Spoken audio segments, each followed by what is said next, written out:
I am Brooke Lewis.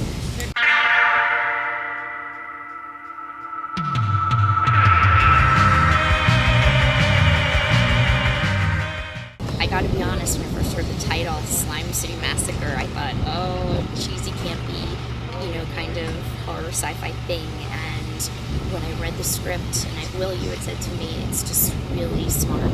It's well written, it's really smart. And I said, okay, I trust you enough, let me take a pass at it and read it. And I did, and wow, it is so well written. Greg and I were in talks about several different characters that I could possibly play, and as things progressed and time passed, and budgets changed and times changed of when I could, work on the project and stuff, he said, why don't we then take a look at the role of Nicole for you? I think that she'd be really suited for you.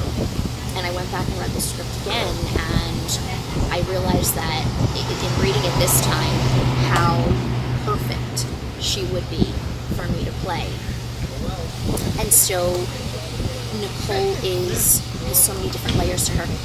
So you meet her, and sure, she's on the streets as a prostitute, but she's tough, and she's guarded, she's defensive, and she's a little skeptical and apprehensive when she first meets Zachary, but she has this really vulnerable side to her. She wants so much to be off the streets and to be loved and to be saved, and I think that's something that all humans have. It's a very humanistic thing where even when you've been hurt and you're down on your luck and you're guarded and you're at your wit's end, like Greg and I talked about, there is something, you have a love that you long for and a vulnerability that you want to be saved, you want to be part of something bigger than you, and that's where Nicole and Zachary and the group fit and come together, and she's amazing, and you see these different sides to her, and once she joins the group,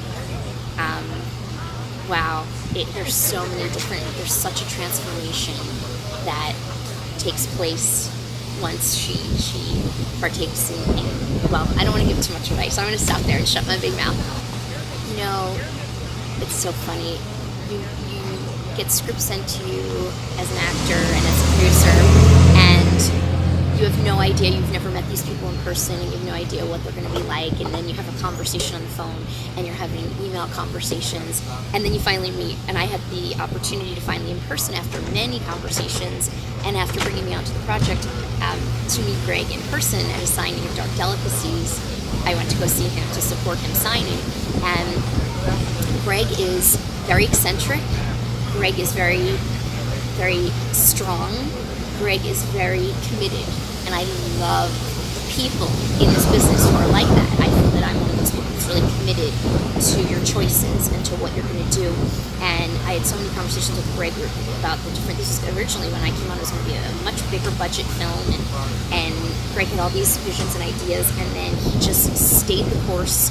And when he had the opportunity to do it for a lower budget, because that was the only way it was really probably going to work, and I championed him the whole way and supported it and helped in whatever way I could, even a little bit of financing. And he is just, he has this vision. He doesn't deviate, and that is so admirable.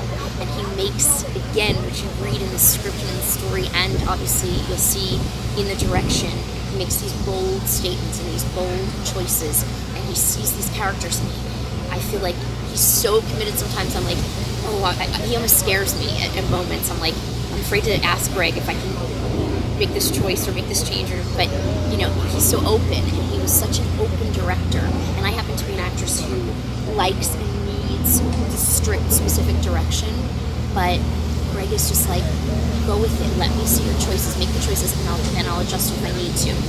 And he was very, very open and allowing and amazing on this entire shoot, and I just, and he's very, he won't say a lot unless you ask, and I was very clear to say, like, Greg, was that a good choice? Is it okay? Anything, he'd be like, it's perfect, it's perfect. So I watched Slime City and the original cast, and I saw Robert and Mary, and I thought, and it's 20 years later, and it's like you don't know what to expect, and what they're going to be like now. It's just, and what they're going to look like. And I also had the fortunate opportunity to meet Robert at the same signing when Greg was at Dark Delicacies. And Robert is just hilarious. He is so funny. He's hilarious. He's cracking jokes at every moment. And I'm like, and then, having met him before, we laughed at Dark Delicacies, like I didn't know what to expect on set. And he was such a generous actor. He really is one of those actors, at least with me, that kind of made it about me, that really is very open and giving, and like anything you kind of give him, he'll work off of. And that's such a treat. But I wanted to kill him, like I have so many times. You can ask the rest of the cast, like, and I try to work very in sort of, my own method kind of way, and I get really into the character prior and have all these choices in my head and circumstances, and I'm like totally preparing, and Robert's busting chops, cracking jokes next to me the whole time, and I'm like nudging him every time. I'm like, shut up, stop, because I'm wanting to laugh, and I'm like breaking character the whole time, and I'm like, I'm going to kill you. So he was so much fun. That's how I think of Robert. He's just fun. I was a little nervous, to be honest, and I'm a professional, but I wasn't sure. You don't know a lot of times, and again, I would never choose to do a film with an orgy scene unless it was with a well-written script and a director who I trust. So because I trust Greg and I admire his artistic talents and vision and capabilities, I felt very comfortable. And had we, and again, I don't want to give away too much, it's too soon, it's just the first couple of days, but had we gotten down and dirty in it, I still would have trusted the artistic integrity of the piece. But the choices Greg made, and he was very careful and respectful of the actors and clear not to have anything too crossing boundaries, I'll have to say, without giving things away. And everything he did was very artistic. I mean, even the scenes where I'm in a bra and panties. Yes, I am. And we can talk to Will about panties later, but even when I'm in the bra and panties and stuff, everything is very tastefully done, and the touching and the kissing, it's just simple, very simple and very in the moment. Is Slime City Massacre gonna top the original? Like that.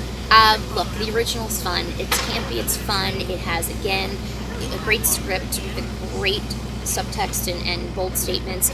This takes it to a whole other level, and the writing alone takes it to a whole other level. The cast is excellent.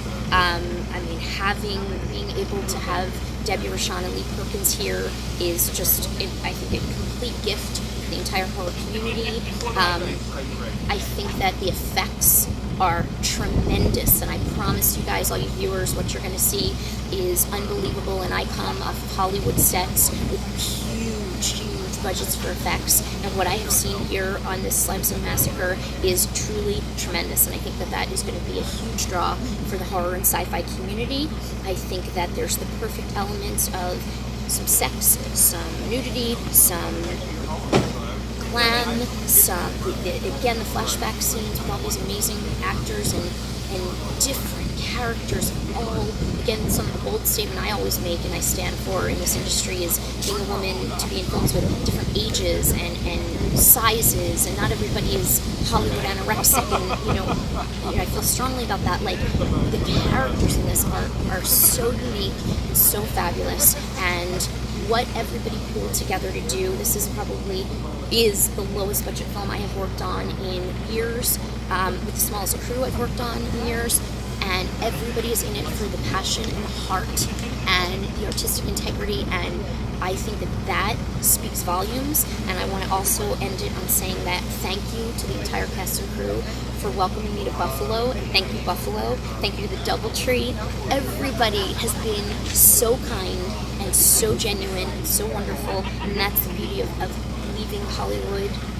And thank you for all the Hollywood films I get to do, but leaving LA and being somewhere real, somewhere where we have these sets that you could never have in a studio, and all of that compiled together, just truly like the coolest, hardest working crew I have seen in a long time, and it's going to be amazing. It is going to be amazing.